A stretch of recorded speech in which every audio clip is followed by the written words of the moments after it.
we've gone through what colorectal cancer is, and we've talked about signs and symptoms and what have you. Are there particular cohorts of individuals that are more prone to get this type of cancer? You hear it all the time. If you're a smoker or a heavy drinker or this or that, are there correlations to things like that, or it's totally a roll of the dice? Yeah. I think that the fancy word that we use in healthcare is are there risk factors, right? Are there certain things that place me at higher risk? And sounding like a broken record, or maybe it's a slightly different iteration on the same concept, because we keep talking about screening for all adults. The single biggest risk factor is your age. So we talked about early onset cancer, and that's real. But as you continue to age, your risk goes even higher. So just getting older is a key risk factor. So I just wanted to make that point. But you're asking about some other specific things like diet, smoking, alcohol, exercise. Yes.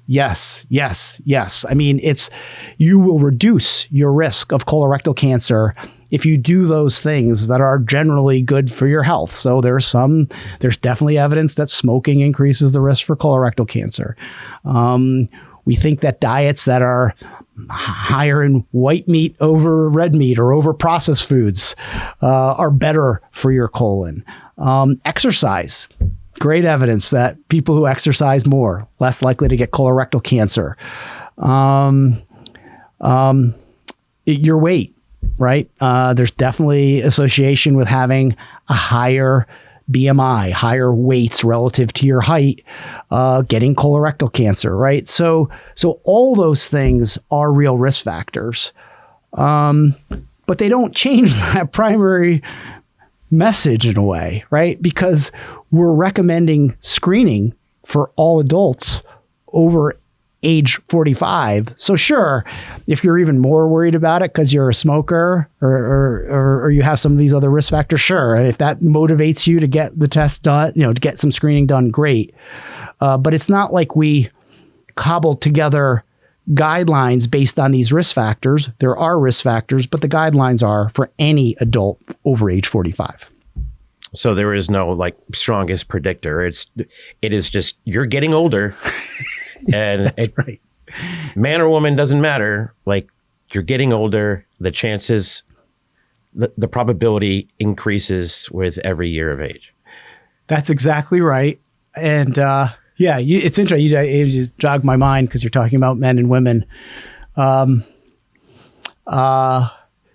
risks in men and women are essentially equal. I think this is still true. What I say when I would lecture is something along the lines if you look at any particular age, maybe this is a little too wonky, like age 55, right?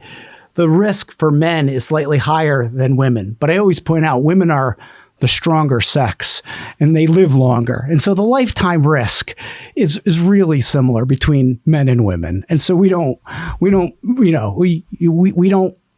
split hairs. The message is clean. The message is clear. If you're a 45-year-old woman, 45-year-old man, that's the time to start screening. We don't split any hairs on sex. And so what if there's a history of this type of cancer in my family?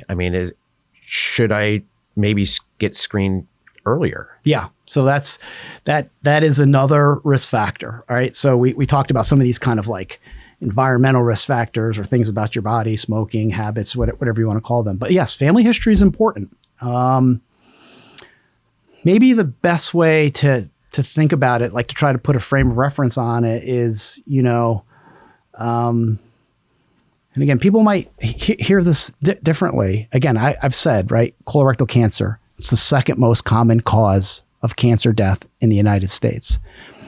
What's my lifetime risk of colorectal cancer, right? All comers. It's somewhere right, or it's just a touch below 5%. Somewhere around 4 in 100 people will get colorectal cancer in their lifetime. So if you have a first degree family member, right? Mom, dad, brother, sister, that doubles your risk, right? So now you're going from, right, 4 or 5%, somewhere in that range, 8 to 10%. Like, to me, again, people hear numbers and they feel differently. But like, if I start thinking I have a 1 in 10 risk of having a disease like colorectal cancer, that would definitely inspire me to do some testing. So it's a real risk. I would say, roughly speaking, it doubles your kind of baseline risk of colorectal cancer. That's for kind of the vast majority of people. I mean, of course, there are these familial cancer syndromes where people get cancers at very young ages. But those people in those families tend to know that they have that history, right? You're talking about not, hey, my dad had colon cancer and he was 60, something like that. It's like, I got like 4 relatives I could tell you about, and there's all these cancers going on, right? There's those syndromes as well. We're not quite talking about those syndromes. But again, if you have that kind of family history where, you know, your dad had colon cancer, your aunt had breast cancer, you know, your grandmother died of breast cancer, brother now was just diagnosed with colon cancer. Of course, talk to your provider immediately, right? You could be harboring really strong genetic risk factors for cancers of all types. And so a subtle message there is that if you have that really strong history, get evaluated. But just one family member with colorectal cancer, yeah, I would say roughly doubles your risk for colorectal cancer and should inspire you to get to your provider and get screened. Is there a way to prevent getting colorectal cancer? Yes. And the answer cannot be stop getting older. So I'm gonna,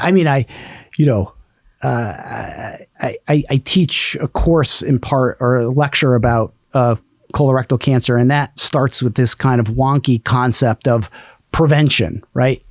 Prevention, and with my public health hat on, there's primary prevention and secondary prevention. So primary prevention is trying to modify those risk factors that we talked about. And if you're trying to do it personally, that's great. Like maybe I'm trying to modify smoking in my community. And so that would be a primary prevention for colorectal cancer. If I can get my community to smoke less, in the long run, we'll have less colorectal cancer. But most time in colorectal cancer world, we're talking about secondary prevention, which is screening. And screening is, right? Like, it sounds like a simple word, get screened for colorectal cancer, but it has a definition that's worth lingering on, right? So screening means looking for disease before you have symptoms. And we've talked about this a little bit. And so that is the best way. That is the most effective way to prevent getting colorectal cancer and dying from colorectal cancer, by getting screened, by doing some testing before you have symptoms of the disease. Once you have symptoms, again, talked about it earlier, I mean, that is definitely a time to get to your provider, but that's more case finding, right? Now I'm bleeding, now I have anemia. Of course, you get an exam, you can get treatment, but it's so much better if you want to prevent colorectal cancer, prevent colorectal cancer death, get testing before you have symptoms. You've got questions and we've got answers. Whether you served, are currently serving, are a caregiver, or a veteran advocate, the SITREP is your trusted source for information. Subscribe today at www.youtube.com/@VA Made Simple.